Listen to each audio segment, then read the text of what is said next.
सभी को जय मसीह की। मैं आप सभी का प्यारा दोस्त पास्टर राजेंद्र कुमार। आज हम परमेश्वर के पवित्र वचन में से कुछ बातों को जानने के लिए जा रहे हैं। कुछ ऐसी बातें जो हमारे रोज के रोज़ाना ज़िंदगी में बहुत ज़्यादा ज़रूरी है। तो आज मैं बात आपसे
बच्चा कुछ भी उसको प्रॉब्लम है, भूख लगती है या किसी चीज़ की ज़रूरत है या कुछ भी है।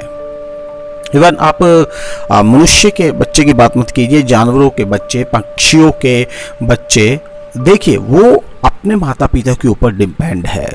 जो छोटे छोटे पंछी होते हैं ना, छोटे छोटे होते हैं, ऐसे अभी अंडों में से निकलते हो, बाहर निकलते हो और खाने की तलाश करते हैं, हमें क्या चाहिए। उसकी माँ उसको खाना डालने के लिए उसके मुंह में ऐसे डालती है। वो अपने आप कुछ नहीं कर सकते, वो नहीं ले सकते अपने आप। और किस पर निर्भर है? किसी और के ऊपर निर्भर है। कई बार हम इस निर्भर होने को, ऐसी कुछ उदाहरणों को जानने पर हम कई बार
मत पढ़ो बेटा।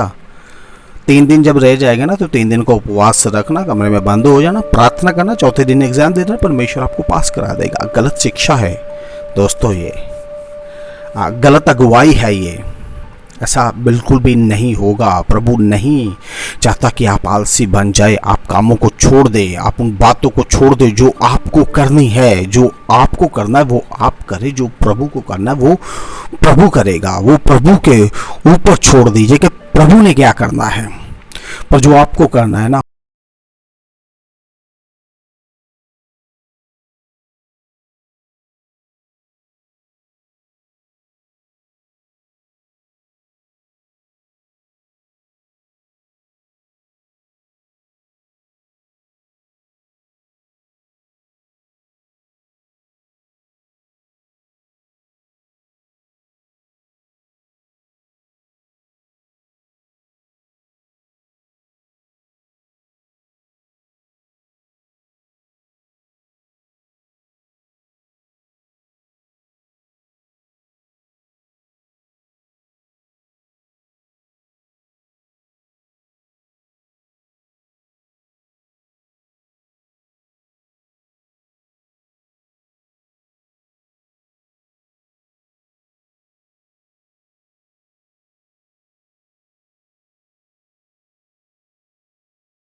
है, ये सब कुछ है, तो फिर आप उससे काम कीजिए, उसे वर्क लीजिए, उसके द्वारा मेहनत कीजिए।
तो कर, तो मेहनत तो कर।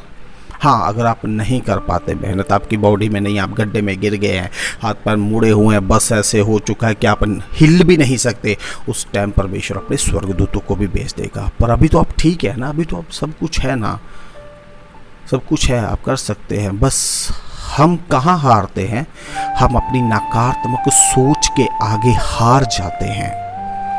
नकारात्मक सोच, नेगेटिव वर्ड हमारे ज़िंदगी में आते हैं, नकारात्मक सोच हमारी ज़िंदगी में आती है, इसीलिए हम हार जाते हैं। सकारात्मक सोचो, सकारात्मक करो, प्रार्थना करो और परमेश्वर आपको उस परिस्थिति से बाहर निकालेंगे और परमेश्वर आपकी प्रार्थना का उत्तर जरूर देंगे। इसी तरह हम अगले पार्ट में भी मिलेंगे और प्रार्थना के बारे में सीखेंगे। अपनी आंखों को बंद कीजिए, मैं आपके लिए दुआ करूंगा।